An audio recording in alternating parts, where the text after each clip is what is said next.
ქალბატონეკა მობრძანებისთვის და პირველი შეკითხვა ეხება დღეს ამერიკის საელჩოსთან დაგეგმილ საპროტესტო აქციას, რომელიც იმართება ქართული პარტიის ორგანიზებით. ეკაბესელია იზიარებს თუ არა იმ სულისკვეთებას, რა სულისკვეთებითაც იმართება ეს აქცია, თქვენი ყოფილი თანამოაზრის ორგანიზებით.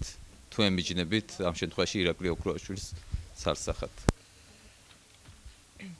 პირველ რიგში მოგესალმებით ყველას და მადლობთ მოწვევისთვის.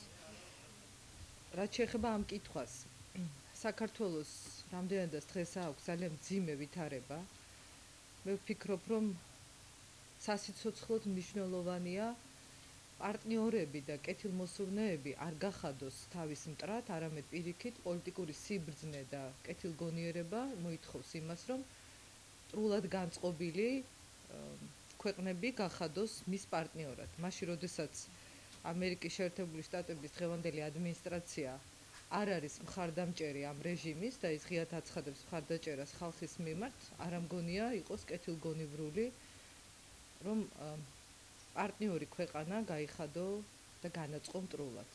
ეს არის ჩემი პოზიცია, რაც მე ვფიქრობ პირდაპირ პასუხობს ამ კითხვას. ქალბატონეკა, თქვენი შეფასებით, ვინ დგას კონკრეტულად ამ გამოითქვა ვარაუდი, რომ ეს აქცია იმართება რუსეთის დაკვეთით და ატარებს ცალსახად ანტიამერიკული განწყობის შექმნა საზოგადოებაში. იზიარებ თუ არა და თუ ხედავთ რუსულ კვალს დღევანდელ აქციაში. ერთი რამ არის უდაო, რომ პოლიტიკური დღის წესრიგი არის უკვე ჩამოყალიბებული. რამდენიმე დღეში მე ვფიქრობ, ყველა კითხვა, რომელიც კი დარჩა პასუხგაუცემელი საზოგადოებაში, პასუხი გაეცემა. რაც შეეხება პრორუსულია თუ სხვა ტიპის ძალები არის წარმართველი რომელიმე ტიპის პოლიტიკური პროცესის, რომელიც აი ამ დღეებში უკვე დაიწყო და ალბათ ერთ-ერთი ესეთი გარდამტეხი დღე იქნება 21 მაისი. მე ვფიქრობ, რომ ყველა ვინც ფიქრობს, რომ გარედან ქვეყანაში უნდა განახორციელოს რაიმე ტიპის პროექტი, ეს არის მარცხისთვის განწირული, რამდენადაც ნებისმიერ შემთხვევაში ქართული პროექტი და პროქართული ძალები უნდა იყვნენ ჩვენი ქვეყნის მომავლის გამსაზღვრელი. ეს არის ჩემი ძალიან პრინციპული პოზიცია და ამ პოზიციას დავიცავ ყოველთვის, მიმაჩნია, რომ ქართულმა ხალხმა თავად უნდა გადაწყვიტოს, როგორი უნდა იყოს მისი ხვალინდელი დღე და არც ერთ სხვა ქვეყანას, როგორი განწყობითაც და როგორი კეთილშობილური ზრახვებითაც არ უნდა იყოს აღსილი და განწყობილი, არ აქვს უფლება თავისი ამბიციები, მოსაზრებები, ინტერესები გაატაროს, ან გაატარებინოს ვინმე და მოახიოს ქვეყანას თავს. ამიტომ მე ყოველთვის დაუჭერ მხარს პროქართულ პროცესებს და მიმაჩნია, რომ სწორედ ჩვენმა ხალხმა უნდა გადაწყვიტოს მისი მომავალი ბედი. სხვათა შორის აი ამ პროცესებთან დაკავშირებით, რომელზედაც მე ჯერ განცხადება არ გამიკეთებია და მხოლოდ ზოგადად რაღაცა ინტერვიუების ფორმატში შემოვიფარგლებოდი საკუთარი მოსაზრების გამოხატვით, მინდა ერთი რამ თქვა.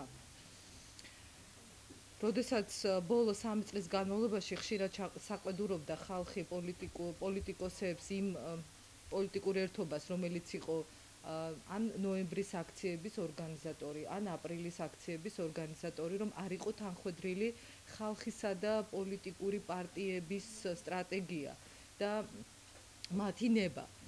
და ხშირად ეს საყვედურები აკუმულირდებოდა და აკუმულირდა კიდევაც იმ ნიჰილიზმში და იმედ გაცრუებაში, რომლის შედეგები ჩვენ ვნახეთ ბოლო პერიოდში. ეს რომ ასე არ მოხდეს, ამჯერად მაინც მე ურჩევდი ყველას, ვინც არის ამ აქციების ორგანიზატორი, პირველ რიგში რომ მათ ბუნებრივია პასუხისმგებლობა უნდა აიღონ ამ პროცესებზე, მე ვერ ვიქნები ამ პროცესებზე პასუხისმგებელი პირი, ამდენადაც არ ვიცი კონკრეტული გეგმების შესახებ, მაგრამ თუ გვინდა რომ ამ პროცესმა, ანუ გაზაფხულის დაგეგმილმა აქციებმა, რა სახელწოდებითაც არ უნდა იყოს იგი დაწყებული და კარგია სხვათა შორის თუ ამ სახელწოდებებს და სათაურებს მოვაშორებთ და პროცესს დავაკვირდებით, როგორ წარიმართება, მნიშვნელოვანი იქნება, რომ ინიციატივა აიღოს სწორედ ხალხმა. მე ერთ წინადადებას, არ ვიცი, ერთ რჩევას, ერთ ინიციატივას გავახმოვანებდი დღეს თქვენთან, რომ ამჯერად მაინც არა პოლიტიკურმა ლიდერებმა, არამედ ხალხმა აიღოს ინიციატივა და თავად გადაწყვიტოს, რა პროცესს, როგორ პროცესს უჭერს იგი მხარს. იგი ითხოვს ხელისუფლების სწრაფ ცვლილებას და მზად არის ამ ცვლილებების განხორციელებისთვის, თუ ის თანმიმდევრულად აგრძელებს ბრძოლას დაწყებული მოთხოვნების შესასრულებლად. ამიტომ ხალხს მივცეთ ერთხელ მაინც ინიციატივა, როდესაც მეკავშირედ მიგაჩნია საკუთარი ხალხი, მე ვფიქრობ, მას ყური უნდა დაუგდო და 21-ში ალბათ გამოჩნდება სწორედ ხალხის რაოდენობით, რამდენად დიდია მასშტაბით გამოჩნდება, რამდენად დიდია მხარდაჭერა საზოგადოების მხრიდან ამ პროცესების მიმართ. თუ კი საზოგადოებრივი ეროვნული თანხმობის დარბაზი, როგორც ასეთი, რომელშიც იქნებიან ადამიანები პოლიტიკური პარტიებისგან დისტანცირებული და აბსოლუტურად ნეიტრალურები რაიმე პოლიტიკური ამბიციებისგან და ინტერესებისგან და არიან მხოლოდ ქვეყნის სიყვარულით და ქვეყნისთვის ქვეყნის სამსახურში ყოფნით მოტივირებულნი. თუ ასეთი ადამიანების ერთობით ეროვნული თანხმობის დარბაზი იქნება შეკრებილი, რომელიც თვითონ აიღებს პასუხისმგებლობას, მედიატორის ფუნქციას, პროცესების წარმმართველის ფუნქციას და ხალხი იქნება სწორედ ამ პროცესების მთავარი დირიჟორი, მე ვფიქრობ, იქნება პროცესი ჯანსაღი. და ავიცილებთ ყველა საფრთხეს, რომელ საფრთხეებზედაც ხშირად ვსაუბრობ. თუ ისევ პოლიტიკურმა ლიდერებმა უნდა მიიღონ დამოუკიდებლად გადაწყვეტილება, შესაძლოა ეს იყოს ისევ მორიგი იმედგაცრუების საფუძველი, ამიტომ მე ურჩევდი ყველას, რომ ხალხი, რომელსაც აქვს უფლება, იცოდეს რისთვის გამოდის ქუჩაში, რა მოთხოვნებია, ამ მოთხოვნებისთვის რა ფორმით უნდა იბრძოლოს, რამდენი ხნით, რა სტრატეგიით და ეს უფლება აქვს ნამდვილად ხალხს, რომ ეს იცოდეს. მას მივცეთ ინიციატივა, იმიტომ რომ ჩემთვის არის ერთი ფორმულა, ეს არის სამართლებრივი მოცემულობა, ხელისუფლების წყარო არის ხალხი. ხალხის სახელით ლაპარაკობს ხელისუფლება, ხალხს აქვს უფლება მისცეს მანდატი რომელიმე პოლიტიკურ ჯგუფს ან დაიბრუნოს უკან ეს მანდატი. და თუ კი ამ ფორმულას აღიარებს ყველა, ვინც სამართლებრივი კატეგორიებით ოპერირებს და აზროვნებს, მაშინ ხალხს მივცეთ ეს უფლება და პრიორიტეტი და არა რომელიმე პოლიტიკურ ძალას.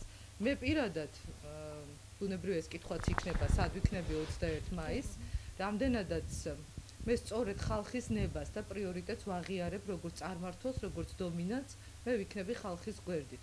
მიუხედავად იმისა, ვისი ორგანიზებული იქნება ეს აქცია, მიუხედავად იმისა, რა სტრატეგია ექნება, მე ვიქნები ხალხის უფლების გამომხატველი და მისი ნების მხარდამჭერი და არა რომელიმე პოლიტიკური ლიდერის ან პოლიტიკური ჯგუფის. ჩემთვის დასაყრდენი და მეკავშირე არის სწორედ ქართველი ხალხი. ქალბატონო, თქვენ წერან თქვით, რომ რამდენიმე დღეში ყველა კითხვას გაეცემა პასუხი, უფრო დაგვიკონკრეტოთ, რომელ უპასუხო კითხვას გულისხმობთ და კიდევ ერთი აქცია, რომელიც 21 მაისს იქნება, პროქართულია ეს ამ შემთხვევაში? 21 მაისის პროცესები, რომელიც როგორც არის გამოცხადებული, არ სრულდება იმ დღეს და მას გაგრძელება ექნება. ეს იქნება წყალგამყოფი, რომელიც შეცვლის პოლიტიკურ რეალობას. დარწმუნებული ვარ, რომ ამ პროცესების დასრულებისთანავე, რომ ფინალი ცოტა ძნელად არის ალბათ დღეს წარმოსადგენი როგორი შეიძლება იყოს და ეს დამოკიდებულია ხელისუფლება როგორ მოიქცევა. მე როცა ვამბობ, რომ სახელებს ნუ დავარქმევთ და განსაკუთრებით როცა რევოლუცია ცხადდება, მე ვფიქრობ, რომ უკეთესი იქნება თუ კი ორგანიზატორები ხალხს მიანდობენ ამ პროცესის წარმართვას და აქედან გამოჩნდება რა პროცესია ეს რევოლუცია თუ სხვა რამ. და ხელისუფლებაზე არის დამოკიდებული შედეგი ამ პროცესების. რევოლუციურ პროცესს ქმნის ყოველთვის ხელისუფლება თავისი წინაპირობებით და თუ ის მოიქცევა კეთილგონიერად, თუ ის ხალხს არ დაუპირისპირდება და ხალხს ყურს დაუგდებს და როგორც გითხარით, ძალიან დიდი მნიშვნელობა აქვს მასშტაბი როგორ იქნება. აი ამ კონკრეტულ შემთხვევაში ამას ნამდვილად აქვს დღეს მნიშვნელობა. ხალხისთვის ყურის დაგდება იქნება ბუნებრივია ყველაზე მშვიდობიანი გაგრძელება ამ პროცესების. კითხვები, რომელიც დარჩა, იგივე პარტიების, ვთქვათ, კურსთან დაკავშირებით, მათ განზრახობთან დაკავშირებით, ვის რა სურვილი აქვს ქვეყანაში, სისტემური ცვლილებები თუ ძალაუფლების დაბრუნება, ანგარიშწორება თუ ხალხის კეთილდღეობისთვის რუნვა, ვის რა უნდა და ვის რისი უნარი აქვს. ეს მე ვფიქრობ, საბოლოოდ გამოჩნდება სწორედ ამ პროცესების შემდეგ და გაზაფხულის ეს აქციები დაალაგებს ქვეყანაში პოლიტიკურ ველს იმ თვალსაზრისით, რომ ალბათ უკვე გამოიკვეთება რეალურად ის ალტერნატიული პოლიტიკური ორბიტა, რომელიც შეძლებს მერე ქვეყანაში თვითონ წარმართოს პოლიტიკური პროცესი. მე მაინც მგონია, რომ ხელისუფლება აირჩევს იმ სტრატეგიას, რომელიც მან აირჩია შარშან 2009 წლის უბრალოდ შარშანწინ აქციების დროს, როდესაც მიუშვა პოლიტიკური პროცესი ქუჩაში და აბსოლუტურად ინდიფერენტული იყო იმ კუთხით, რომ ის ღია ტიპის კონფრონტაციას მოერიდა და მხოლოდ ცალკეული, ვთქვათ, ლოკალური ტიპის თავდასხმებს ჰქონდა ადგილი.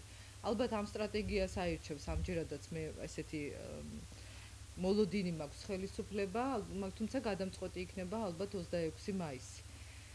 და ისიც თუ რამდენად გაგრძელდება შიდა დაპირისპირება იმ პარტიებს შორის, რომელიც დღეს შეიძლება გარეთ ვიხილოთ, ეს არის ქართული პარტია და სახალხო უბრალოდ მოძრაობა სახალხო კრება და პარტია ქართული პარტია. მე მაინც ვფიქრობ, რომ ეს გზები გადაიკვეთება 21-ისთვის, თუ ესე არ მოხდება, ბუნებრივია ეს პროცესი დააზარალებს და ამას ალბათ აცნობიერებს თქვენ მათგან.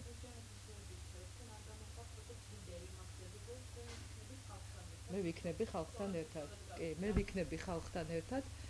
მიუხედავად იმისა, რა რაოდენობის ხალხი გამოვა ქუჩაში, მე თავს ვალდებულად ვთვლი, როდესაც საზოგადოების რაღაც ნაწილი იბრძვის სამოქალაქო და პოლიტიკური უფლებებისთვის. მე თავს ვალდებულად ვთვლი, სწორედ იმ ხალხის გვერდით ვიდგე. მე არ ვიქნები რომელიმე მე აქციის შინაარსი ვთქვი, რომ ჩემთვის არის სხვა აქციები თუ კი იქნება თბილისში და იქნება სწორედ სამართლიანობისთვის და პოლიტიკური უფლებებისთვის, იმ მოთხოვნებისთვის, ვისაც მე 3 წელი ქუჩაში ვიდგ ხალხთან ერთად, ბუნებრივია ხალხთან მე იმ შემთხვევაშიც ვიქნები, რაც კიდევ ერთხელ ვამბობ, არ ნიშნავს რომელიმე პოლიტიკური ლიდერის ან გუნდის მხარდაჭერას. ხალბატონო, დღევანდელი აქცია მოყვა ირაკლი ოქროაშვილის განცხადებას. ამის შემდეგ გადაწყვიტეს ეროსი კინძვარიშვილმა და ლევან გაჩაჩილაძემ საპროტესტო აქცია გაიმართათ ამერიკის საელჩოსთან. რა კომენტარს გააკეთებთ თავად ოქროაშვილის განცხადებაზე? მე ერთის მხრივ მენიშნა ის, რომ ოქროაშვილის განცხადებით მოლოდინი კიდევ უფრო მეტად გაზარდა მან მე ვფიქრობ 21 მაისის აქციის, როდესაც თქვა, რომ პასუხისმგებლობას გადაინაწილებს თავად მისი პარტიაც, ქართული პარტიაც და არა მარტო ნინო ბურჯანაძე ან სახალხო კრების ორგანიზატორები, ამიტომ როდესაც განცხადება გააკეთა, რომ 21 მაისს ჩვენ ხალხს უკან არ გაუშვებთ კონკრეტული შედეგის გარეშე, ბუნებრივია ეს იყო ერთის მხრივ მოლოდინის გაზრდა, მეორეს მხრივ პასუხისმგებლობის გადანაწილება და იმავდროულად იმის გაცხადება, რომ ისინი ამ პროცესში ერთვებიან სახალხო კრებასთან ერთად. ეს განცხადება ჩემთვის ასე იყო აღქმული. რამდენად მოხდება კოორდინაცია და რამდენად ეს იქნება შესაძლებელი, ამას გვიჩვენებს უახლოესი დღეები, თუ ეს ვერ მოხერხდება, ეს პროცესი დააზარალებს, იმიტომ რომ არაფერი ისე არ მოქმედებს ხალხის განწყობაზე, განსაკუთრებით კრიტიკულად განწყობილ საზოგადოებაზე, როგორც შიდა დაპირისპირება. ეს არის ძალიან ცუდი, მე ურჩევდი ყველას, რომ განსაკუთრებით აი ამ დღეებში, როდესაც 4-5 დღეა დარჩენილი იმ კონკრეტულ თარიღამდე, თავი შეიკავონ ნებისმიერი ისეთი ტიპის განცხადებისგან, ან ქმედებისგან, რომელიც საზოგადოების განწყობას ნიჰილიზმის კუთხით აძლიერებს ან ხელს უშლის. მე პირადად ამიტომ ძალიან ზომიერ განცხადებებს ვაკეთებ დღესაც და წინა დღეებშიც. ერთადერთი რამის გამო, რომ არ მინდა უნებურად ხელისუფლებისთვის ხელშემწყობი აღმოჩნდეს ჩემი, ვთქვათ, კონკრეტულ საკითხებზე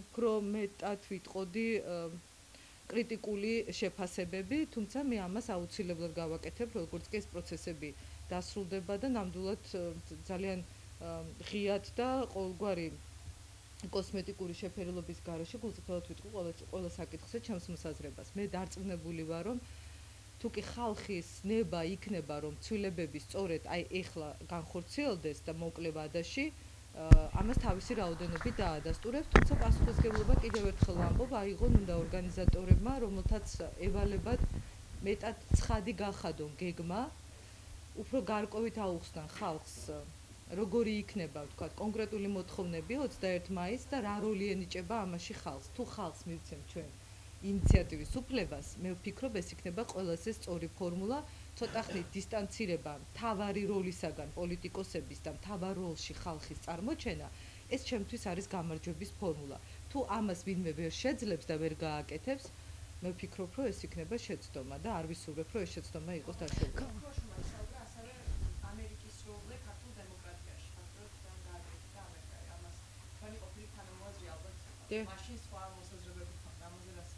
იცით რა, ჩემთვის იყო ცოტა გაუგებარი ეს კონტექსტი, იმიტომ რომ ამერიკის წინა ხელისუფლება, რომელსაც ბუშის ადმინისტრაცია ხელმძღვანელობდა, ნამდვილად ღიად ლობირებდა სააკაშვილის რეჟიმს და ეს იყო, ხა არ იყო ეს ყურით მოთრეული ფრაზა, რომ იყო ბუშის პროექტი ერთგვარად, ამიტომ მხარდაჭერა მათ შორის, როდესაც საპრეზიდენტო არჩევნების დროს ღიად გამოხატული იქნა სააკაშვილის სასარგებლოდ და ბევრი სხვა გარემოება იყო, რომელიც კრიტიკის საფუძველს იძლეოდა, გასაგებია თუ იმ პერიოდზე გაკეთებოდა ეს აქცენტები, მაგრამ ამერიკის ადმინისტრაციის ბოლო დასკვნა, რომელთაც შეფასდა 2010 წლის მდგომარეობა ადამიანის უფლებების დაცვის